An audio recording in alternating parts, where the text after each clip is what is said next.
Hey there YouTube. I wanted to do a quick bit about the Orange Pi series of boards, which I really like, and here's why I like them so much. And then I'll end up with an example of using it as a high precision sampler. So here's your basic Orange Pi. This is there's a number of them available. As you see, it's pretty damn cheap.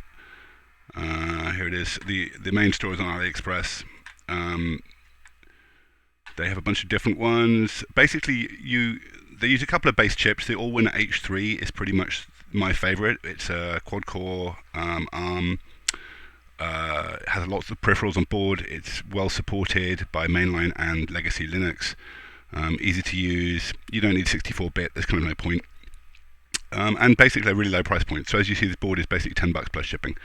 Now, like I say, this vendor does do a bunch of different boards with different. You kind of mix and match your hardware essentially.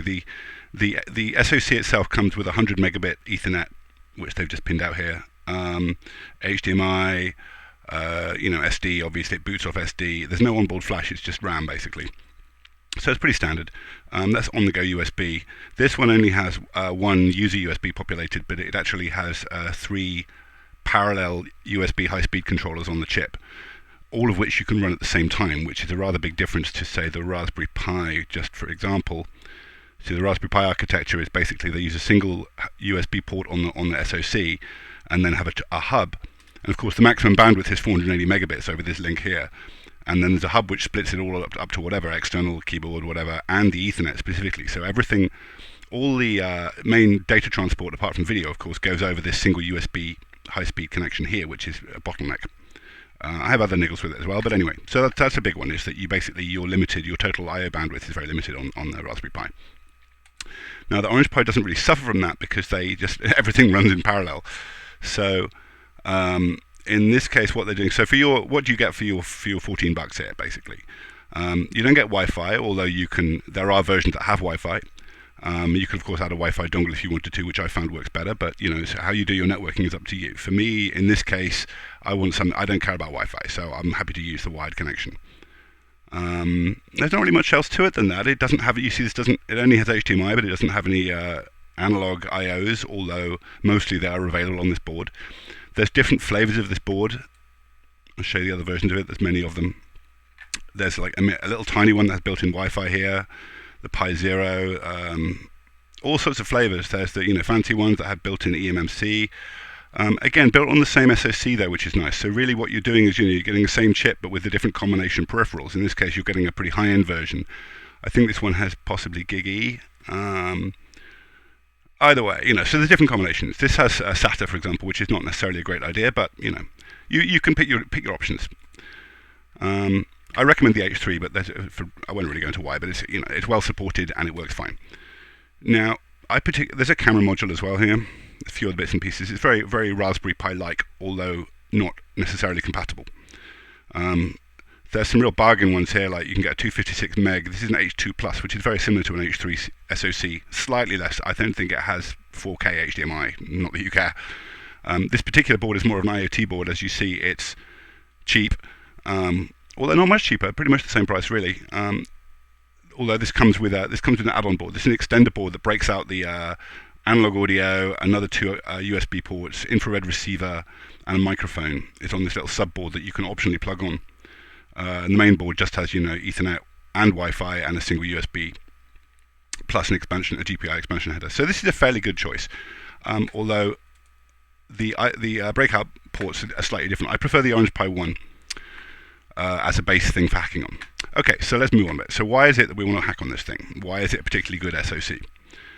Well, it's very open. So there's good support on this website. Has a lot of quite detailed information on all the different versions. It has stuff about Linux. It has pinouts and stuff, which is nice. Expansion pinouts. We'll get into all the details of that later. Booting it, it's pretty much unbrickable. You can boot it over USB or with an SD card. Lots of hacking on, DRAM speeds, all sorts of hacks you can do on it, various modifications. Critically, though, they do give you a pretty good data sheet for the CPU, for the whole SoC, which it's not brilliant. It's not perfect, but it's pretty good. So it says confidential. It's on the web. We'll get into this in a minute, but basically, so this is one big part of the key. So we've got a pretty fat data sheet. How many pages? A lot of pages of data sheet. 600 pages of data sheet.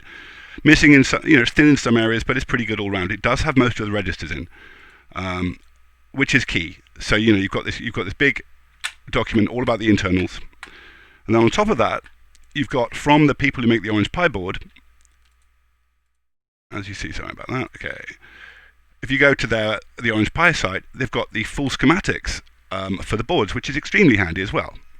So we've got a full documentation for the chip, pretty full documentation for the chip, and we've got a nice schematic of our board. Now, if we look at the split image here, the board schematic is super handy. Oops, sorry, let me not mess about with this 1 second. I'm new, be nice to me. Alright, so, get a bit of that. Alright, now the board schematic obviously is super handy because you see there's a lot of attention to detail on the silk screen here. They've really tried hard to get everything on the silk screen, even the things that didn't really fit.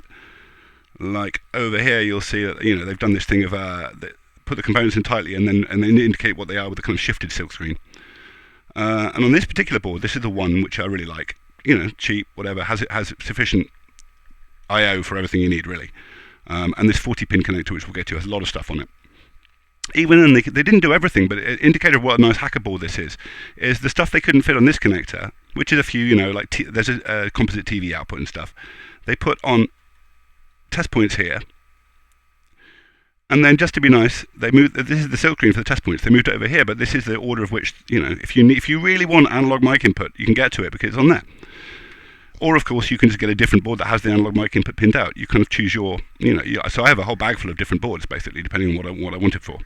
But the same SoC runs identical software, same Linux stack.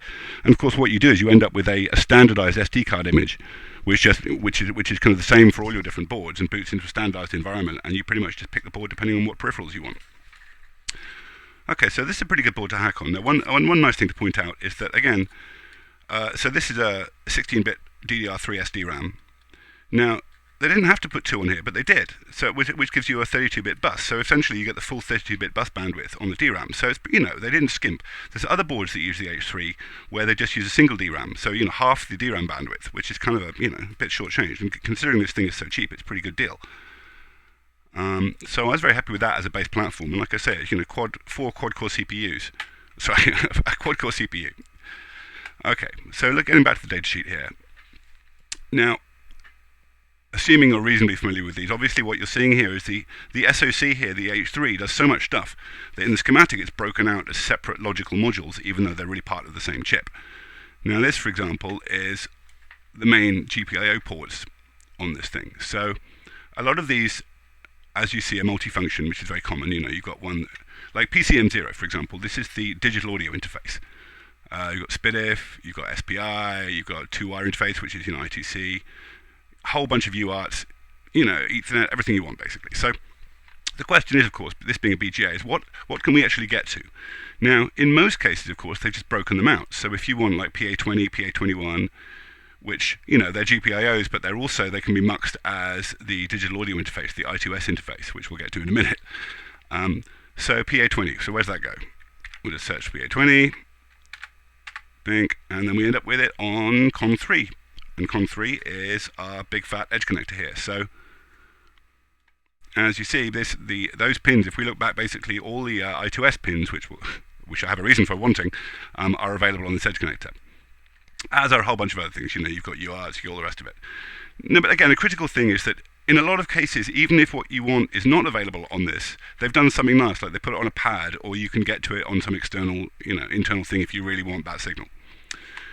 Now, a lot of this stuff is pretty vanilla.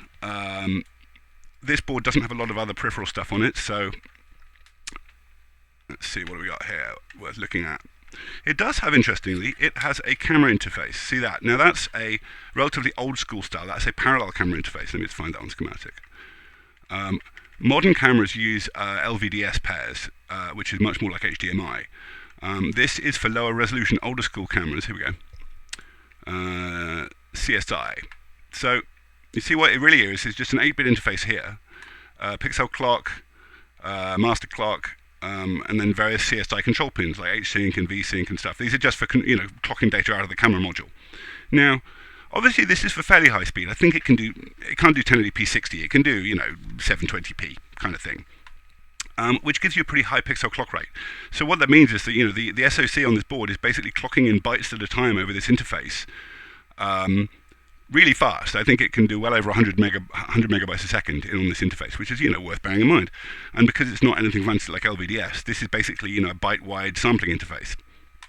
Now, to make it work, you need some of these control signals to work as well, but I'll do that in a separate video. But essentially, this interface can be abused to be a really high-speed 8-bit input.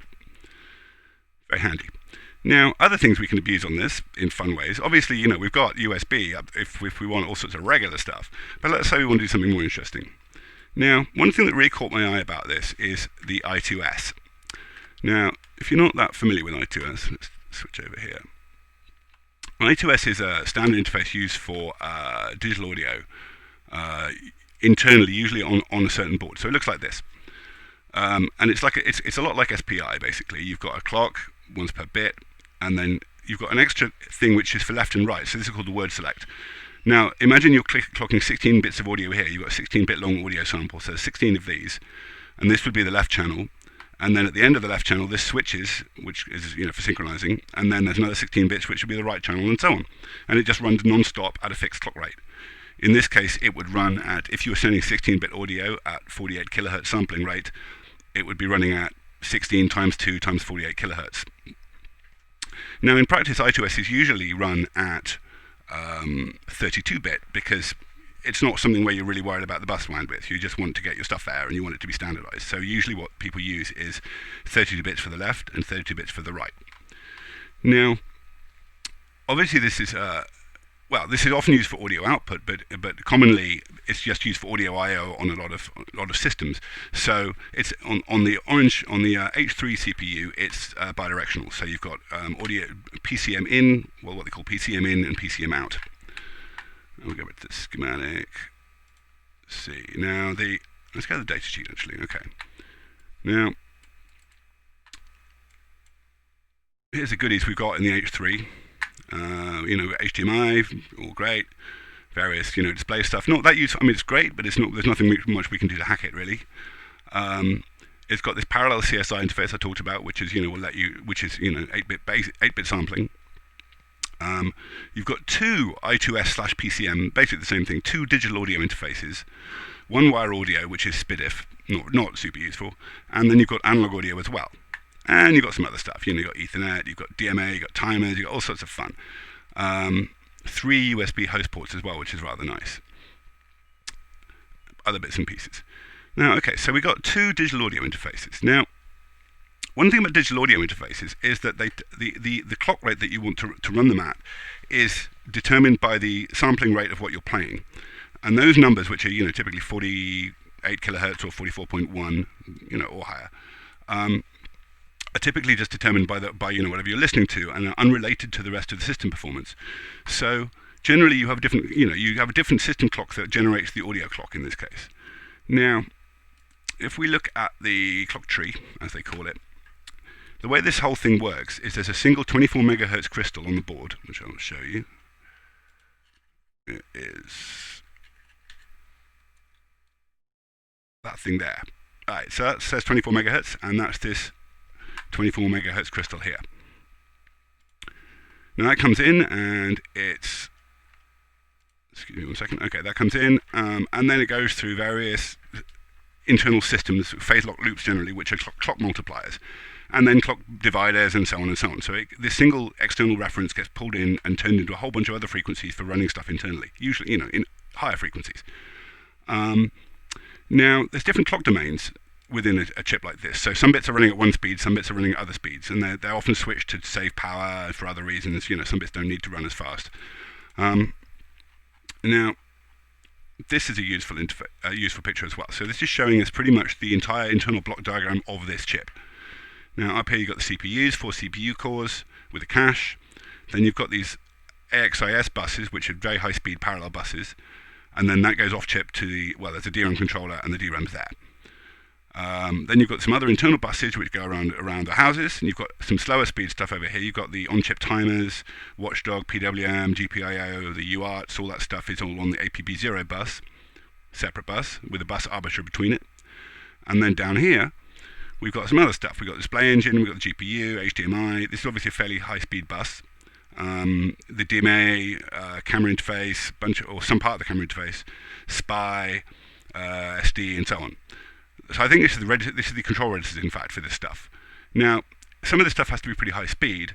They want the SD card and the Ethernet to run fast. So what they've done is they've actually got the data portion of that, the data bus part, is connected almost directly to the DRAM. I mean, it's not. There's no intervening bus arbiters between it. So essentially, what they've got here is the high-speed data pump parts of, the good stuff, basically. The GPU, for example, the SD card, and so on. And then you've got some slower speed stuff. You've got this peripheral bus. You've got yet another bus arbiter. This is all on chip. And then you've got the APB, Advanced Peripheral Bus, I think that stands for, which is slower, and then goes to stuff that doesn't need to be quite as fast, which is the timers, the key stuff, audio bits and pieces. This includes the I2S as well. As far as I'm aware, this interface is still pretty fast. This bus is, I think, 32 bits at maybe 60 megahertz, something like that. Okay, so. And incidentally, these are actually clocked separately, so you can actually overclock just parts of it. You can overclock this bus, for example. I successfully doubled the speed of this bus, and the whole thing runs fine, which is nice. Anyway, getting back to it. So the point is, there's these different clock generators internally running off this 24 megahertz crystal. Now, as they point out here, clock output of PLL audio. Now, they've got a PLL just for generating an audio clock. They've got other stuff which is more, for like DRAM and video and all the rest of it, but the audio one is just for audio. Now, if you're not using audio for anything else, if you're not doing analog audio or messing about with that stuff, and you're just interested in hacking on the audio interface, then you're like, okay, well, I wonder how fast the audio PLL can actually go. Like in practice, you only need it to typically go up to maybe 2 or 3 megahertz, because that's your bit rate when you're sending, say, 48 kilohertz stereo 32-bit audio. Maybe 6 megahertz or something, but interestingly, you can do all sorts of things with this. Let's see, where we gone? You have to excuse me while I can actually find the PLL registers. Here we go. PLL audio control registers. Now, this is actually showing you in the register map internally in the CPU. So that's actually the hardware base address of these registers.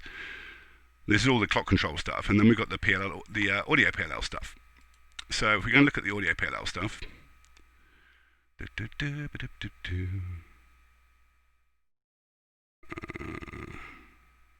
is subdivide. Where's it gone? No links. Just scroll down and find it. There we go. Oh, here it is, right here. Okay, so you see, we got a couple of registers here, which will let us. It says PLL. This is a good one. PLL output clock, i.e., what we generate with this PLL, must be in the range of 20 megahertz to 200 megahertz, which is high. Now, even 20 megahertz is high, but it turns out there's actually a separate divider later on which you can chop it down by. But essentially, the PLL hardware that generates our audio clock can go up to 200 megahertz, which is nice. And remember, we've got it all to ourselves because it's not used for anything else on the chip except audio. Now, it turns out you look at all this typical PLL setup stuff. You've got all sorts of divide factors, multiply factors, etc. It turns out to be really rather flexible. There's a video one, etc. Now, you really can generate anything from 20 megahertz to 200 megahertz. In fact, you can go higher than that, it looks like. So essentially, we've got a clock synthesizer which will really do whatever we want, which is handy. Now, what's it connected to? So it's connected to the regular audio codec, which will stand a certain amount of abuse, but it's not that interesting. But like I said, it's connected to the I2S interfaces. Now, there's actually 2 of them, which are 2 completely identical blocks just copied.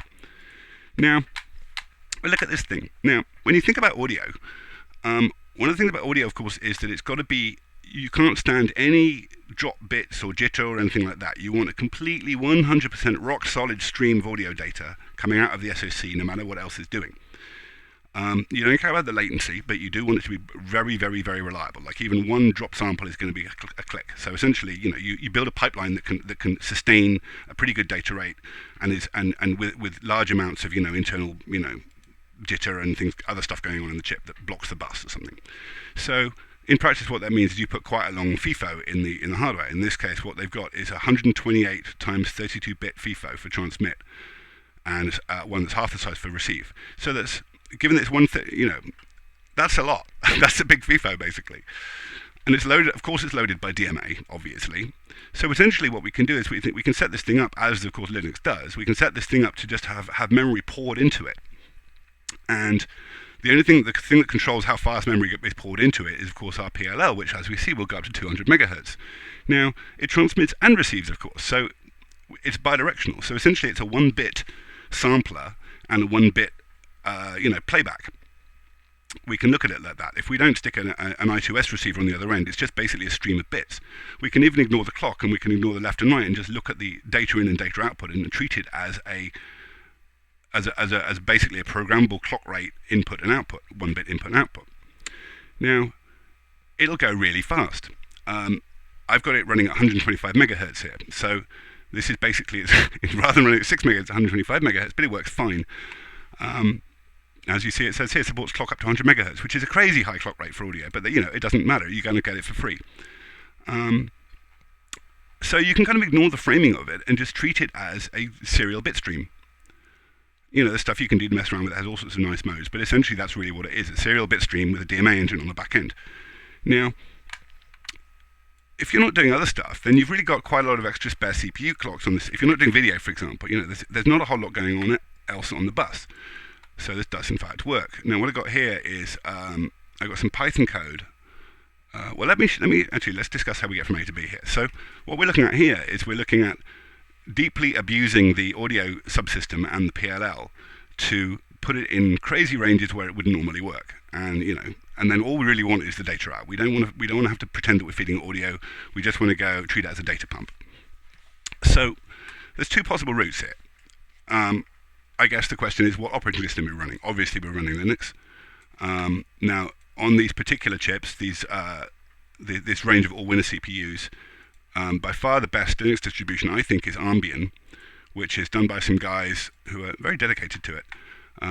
And they provide really good support. In fact, they for various reasons, which I won't go into now, they provide a legacy version of the kernel based on old version 3.4 or something, and then a sort of bang up-to-date version. Now, the differences between the two flavors are that the legacy version tends to have more complete drivers for absolutely everything, because they might be a bit old and ropey, but they kind of work. And the new one is all based on the mainline legacy kernel, which is, properly built drivers, etc. Other people can, you get the idea. Anyway, so you pick your flavor depending on what it is you want to use. I'm using the legacy kernel because I don't really need brand new banging stuff. What I need is the ability to hack on the hardware at a nice low level. Okay, so in this case I would use the legacy kernel. Now you can download, it's very easy to install. You can literally just download an SD card image, write it on an SD card, plug it in and boot it, and you're good to go. But one nice thing about this particular distribution is they make it very easy to build it on a VM as well. It's a very clean build. You can just set up a Linux VM, and build the entire OS with about 3 commands, including all the drivers and everything. Now, the nice thing about that is if you really want to be hacking on the kernel, you don't really want to be rebuilding your kernel all the time anytime you change anything. So what you can do is go in there and change the settings so that all the stuff you want to hack on, for example, the I2S drivers or the camera drivers, are all built as kernel modules, which means they're dynamically loaded at runtime, which means that you can change them and swap them out and with very minimal effort. So I use Armbian, really like it, really good, lots of helpful descriptions, lots of detailed technical information about power control and everything else. Really good forum, great guys basically. Okay, so I recommend that. I was just mentioning the 40-pin connector on the edge. This one has this on it. So you've got a pretty good mixture of stuff. You got a lot like a Raspberry Pi. You've got a lot of multifunction pins, and then, like I said, there's more available on the board if you really want to get to them, if you're feeling motivated to do that. Okay, so Armbian kernel, also on GitHub, it's very nice. Now, let's say we want to mess with the I2S, so we're coming back to this. We want to mess around with the PLL, and we want to mess around with the chip registers so that we can abuse it in interesting ways. Now, if we're going to build our own kernel, that's great. We've got it set up. We've done the Armbian thing on a VM, so we've got it all built and ready to go. If we dig right down into this is the drivers provided by the chip vendor, and these are, for example, the stuff for doing digital audio. It's pretty straightforward. You can go in there and once you've got this set up right, you can build this as a kernel module, and then when you dive in, really go down deep into the guts of it, you're looking at it writing actual chip registers with actual useful values. So say audio demo, for example, it's It's the really low-level configuration sort of things you might want to mess around with. However, it's still kind of a bit of a drag. It's okay to go in here and start, deliberately breaking bits of these drivers to make them do circuit bending type things. But there is an easier way, even that, which I personally enjoy, which is to just write stuff in Python and basically mmap the hardware registers. Now this is really a brutal, ugly trick, basically, which which is dirty as they come. But essentially, what it means is, you let the normal Linux drivers run up until the point at which they're going. For example, in this case, streaming audio. Then you memory map the hardware registers of the SoC and just bash them directly, which turns out to work rather well. So, for example, you can start it off playing 48 kilohertz audio and then change the PLL speed so it's playing multi-megahertz audio, and everything just works. So you really get the best of both worlds. You get a lot of hackability in there. For example, here's some Python which I'm using to set up the PLL here. This is basically generating the actual internal, the register, the specific register setups for the. Let me find the right bit here.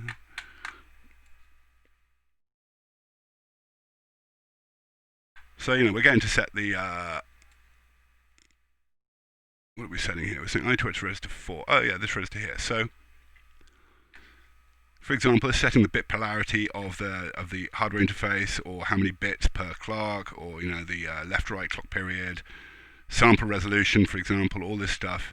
These are just bit fields in this hardware register, and this is me setting them in Python, basically. Now, under the hood, this is calling a C helper function, which actually does the write, but this is all in user mode, and it's all trivially recompiled. So essentially, from Python, you can bit bang the hardware registers on the fly, which is really fun, as you can imagine. Now, my particular working setup for this kind of thing, I guess there's different ways you could do it, but what I tend to do is, obviously, I've got the board running, ISSH in there. What I generally do for my ease of use is I don't keep anything. I don't keep my source code or any of my Python or any of the stuff I'm working on actually on the board itself. I just have a little boot script, and because I'm running on a Windows PC, for my own reasons, I have an SMB share, Windows file share basically, and I have this thing map it. So the Orange Pi basically has a start script which just sets up a mount point and does mount.cifs, which is an SMB Samba mount basically onto my laptop, which is next to it on the same network, Linux SBC. So this means that basically, everything's held on my main laptop, and so I edit it on there and everything else. But then the Linux board itself, or many Linux boards, or whichever board I'm working on, they have a coherent view of this, and so this is served off my PC. So this is all good, and if you see what I've got set up here, I've got my kernel set up so that all the digital audio libraries, which I was just showing you here, basically are all kernel modules. So these are all dynamically loaded. So if I do want to mess with them, it's very easy to mess with them. What I actually do in this case, in practice, is I will recompile them on a Linux VM, specifically this one on Ubuntu. And this is the build root, and basically I can go in there, and I've got one set up here. In fact, this is a hack, but what this does is the GC2035 is a CMOS camera sensor, so this basically just builds that driver out of the kernel tree, links it into a kernel module, and then SCPs it directly onto the Orange Pi board, at which point you can just install it basically. So that's a pretty quick edit and compile and try for kernel modules. It just takes a couple of seconds. So that's nice, but it's still not quite as nice as just bashing the hardware, hitting the hardware registers directly while Linux is running, which you can get. It's very rude, but you can get away with it.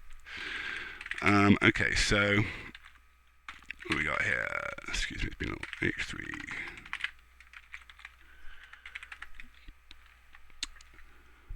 H3. Okay, well, without further ado, let's get on with this. So now, as I explained, what we're doing is we're hacking on the I2S interface, which you can also use it with some of this. This is a regular off-the-shelf, high-quality 32-bit DAC. If you want an arbitrary signal generator, you could hook one of those up, run it at 348 kilohertz sample rate, and quite a nice analog output.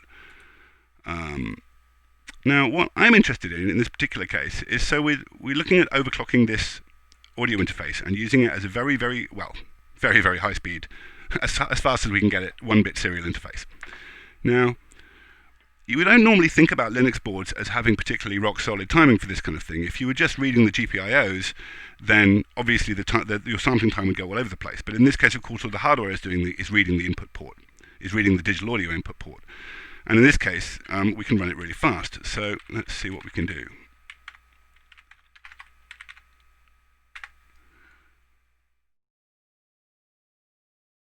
Okay, so I'll just stop it here for a second. We'll come back to this. So starting up, it's memory map the hardware, and here it is looking. It's for the audio PLL.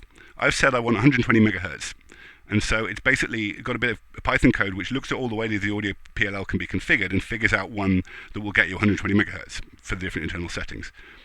As you can see, you can't dial up any frequency at all, but it's pretty good. You can get, minus, in this case, when you're up at that range, you're like minus 2 megahertz or something. When you're down in the hundreds of kilohertz, you can get very accurate. In this case, we can get exactly 120 megahertz because that's our 24 megahertz crystal multiplied by 5, so that's pretty straightforward. So we can get 120 megahertz, and then it sets the I2S to that and starts reading the input. There's a line of garbage. Now, what's this displaying? This is displaying 9.9999208 hertz. Now this is connected to the I2S input pin is connected to a GPS module in this case. Now, this particular one, which is a fairly, antiquated, it's a bit old, but it's actually one designed for timing. But it's a fairly standard U-Blocks GPS module, which has a pulse per second output, which is pretty common. Now, what that gives you is a square wave at 1 per second, basically, just what it says. Now, this is the whole point is that you can. On these particular modules, you can actually make it run faster than that if you want to. You can make it 1 kilohertz or 10 kilohertz or whatever. But the point is that your rising edge should be on that signal is going to be pretty much exactly synchronized to GPS time. Now, it's not exactly synchronized to GPS time. There's actually a certain amount of jitter on it. So even after the GPS receiver is all settled down, as mine is, and is running fine, and I'll show you the command window for it. This thing has a really fancy UI. This is just the GPS receiver. So the GPS is connected via USB. You can see it's got, right now, no fix. Get a fix, damn it. Fix. It's not got a very good view out the window, I have to say. Okay, it's actually free running right now. You see it says no fix. I need to put a better antenna up. But the point is, though, amongst the vast amount of diagnostic information you can get out of this thing while it's running, it says a couple of things. So there's, buried in the configuration is the time pulse configuration. Now this allows you to set the frequency of the pulse per second output. Now what I've got here is I've asked for a 10 pulse per second, 10 hertz pulse per second, with only a 1 microsecond. So it's extremely short pulse basically, which is kind of irrelevant, but whatever. So in this case, I'm going to get 10 1 microsecond pulses every second, and the idea being that the rising edge of that pulse is aligned exactly to GPS time. Now, like I say, how exactly? Obviously, it depends on what the GPS receiver can do, but my belief is that after it's settled down, it can be accurate to within a few nanoseconds. Now, reading the datasheet of this particular GPS module, it's coming around the house a bit here, what we see is actually that the how does it explain it? The pulse per second output is actually, yes, the time pulse is derived from a 48 megahertz clock, suffers from an additional jitter due to quantization or granularity of the clock. Now, okay, so what they're saying is that there's a concept of perfect time, of where exactly this pulse per second would land, and then there's this issue whereby it's actually quantized to the nearest 48 millionth of a second. Now, 48 millionth of a second is around 20 nanoseconds, I believe. 20.8 nanoseconds. Okay, so that would mean that basically, if we had a perfect sampler that could just look at this signal and that if it were generating a perfectly locked GPS time signal, even then there would be a certain amount of jitter, plus or minus 10 nanoseconds, basically, because of the sampling inherent in the GPS receiver. Okay, so let's use this for fun. There's other stuff here about the module, whatever. You can get it on eBay, you saw it, right? Now, we'll come back to that. So I've got this set for a 10 10 kilohertz clock output. I can change it to 1 if you like. You can see it work. It's cool. And then you hit send. Now what this is doing, this is sampling 20 consecutive pulses. So it's showing you 20 here, and then it's figuring out what they are. So this is hang on, it's not settled down yet. It's because I changed it during mid. Once it's counted another 20, then it should show you 1 hertz, because that's what the time pulse is set to. Come up in a few seconds. Okay, but you get the idea. So now remember we set our PLL, audio PLL sampling rate is set to 120 megahertz. Okay, so there we go. So this is showing us the measured pulse rate from the GPS is 0.9999965 hertz. Now this is the number of sample clocks we had during our measurement period. Now this measurement period for one line is actually 20 pulse per second pulses, so 20 seconds. So what we're seeing here is 120 megahertz times 240. So we're seeing 240 million sampling clocks in between in 20 seconds. Now you can see it's also pretty stable. Actually, the GPS lock is not. No, I haven't got a GPS lock at the moment, so it's actually drifting around. So I think I've got demoitis here. Come on, damn it, find a lock. I'm just wiggling the antenna around a little.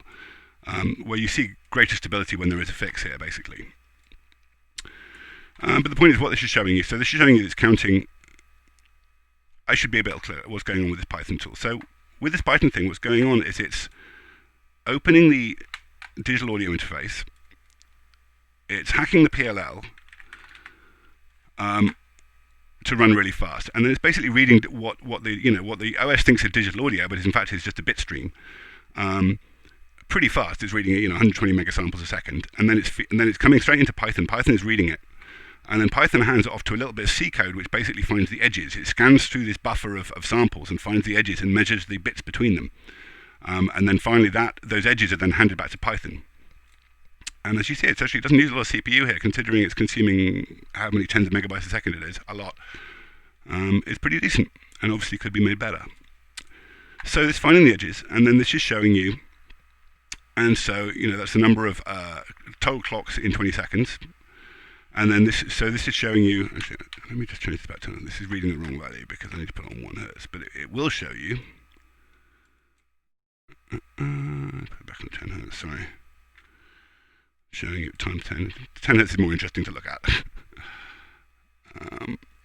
Then it's showing you what it calculates, what it infers from that the speed of the crystal on the Orange Pi board is. So if we assume that GPS is perfectly accurate, then we see that our Orange Pi crystal is 24.001 blah blah blah megahertz. Now this final numbers, this is just showing you the deviations in clocks between subsequent pulses from the GPS. Now, because we're doing it at this 120 megahertz, sorry, that is 8.3 nanoseconds. So each one of these units is 8.3 nanoseconds. Now, if we recall, the granularity we're expecting from our GPS is plus or minus 10 nanoseconds, and that's basically what we're seeing between the sampling, the two sampling windows of our Orange Pi and the GPS is we're seeing the slight amount of deviation, which is pretty much exactly what we would expect. Now the Orange Pi is actually sampling at 8.3 nanoseconds, and the GPS is outputting with a resolution of 20 nanoseconds, so we're actually more precise than the GPS output is, which we can use in a couple of ways. We can oversample it. Worth mentioning is that the GPS module has a particularly crazy feature on it, where it will tell you how much error there is on its output. So this, we should be changing. It has a particular time pulse output. Okay, it's not changing right now. Anyway, so this number is in picoseconds, and this is updated every second, and it tells you the picosecond error on the next time pulse that's going to arrive. So we can actually improve on the 20 of nanosecond we get out of that. So it's pretty good for sampling GPS. Anyway, getting back to the kind of the upshot of this, and hopefully this is where the demo will actually work. Come on, get a GPS fix. I was going to show you finally that this is pretty good at measuring clocks because it's able to measure the drift in the clock rate of the crystal on the Orange Pi. when it gets warmer and cooler.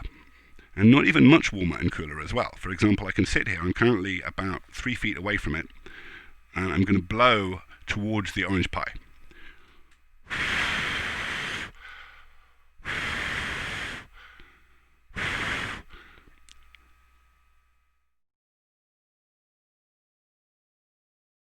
And what you see is that the orange pie clock actually starts going faster.